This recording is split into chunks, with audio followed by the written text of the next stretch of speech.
В Таджикистане процветает диктатура. Досмотрите это видео до конца, и вы узнаете, чего ждать дальше. Подписывайтесь на наши обновления, чтобы всегда оставаться в курсе событий. Правительственные структуры смогут напрямую прослушивать все разговоры, контролировать и отслеживать интернет-трафик и выборочно отключить компании и отдельных пользователей по собственному желанию.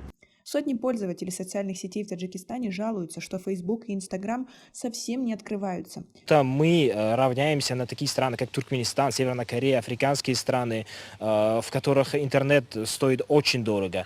В службе связи при правительстве Таджикистана утверждают, что все работает в штатном режиме. Система работает, никакой блокировки соцсетей с нашей стороны нет, заявил заместитель председателя службы связи Илхамат Джонатоев. В компаниях мобильной связи подтвердили проблемы с доступом к соцсетям, но заявили, что перебои происходят по техническим причинам.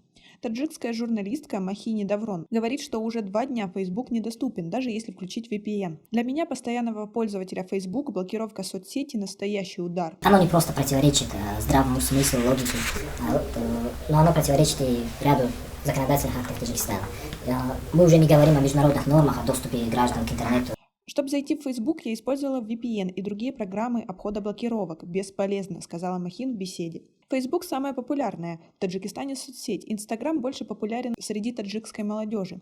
Тахмина, абонент мобильной компании Мегафон, говорит, что зайти в Instagram без фильтра невозможно. Сидели с подругами в кафе. Там я никак не могла подключиться к Instagram. Думала, что это связано с Wi-Fi. Но кто-то из друзей сказал, что такая проблема имеется у всех абонентов Мегафона и T-Cell, говорит Тахмина. Интернетом мобильным пользуются все наши трудовые мигранты и их семьи в Таджикистане. Хотим мы того или не хотим, другой связи, как таковой подобной, сложно найти.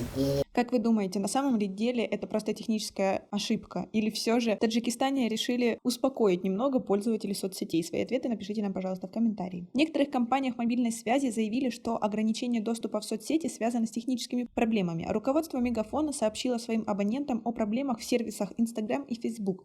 Когда будет устранена проблема, в компании не сообщили. В Таджикистане не первый раз блокируются соцсети и новостные порталы. Власти Таджикистана, как правило, отрицают блокировку соцсетей и сайтов, связывая ограничения с доступом с техническими причинами. Однако оппоненты власти обвиняют в цензуре. Интернет-пользователи в Таджикистане активно делятся друг с другом способами обхода запрета властей. Большинство пользуются прокси-серверами. По официальным данным, количество пользователей интернета в Таджикистане с учетом пользователей мобильного интернета составляет 3 миллиона людей. Международные правозащитные организации критикуют таджикские власти за то, что нередко прибегают к крупномасштабной интернет-цензуре и блокировке соцсетей, нарушая права граждан на доступ к информации. А как у вас обстоят дела с доступом к соцсети? Напишите нам, пожалуйста, в комментарии.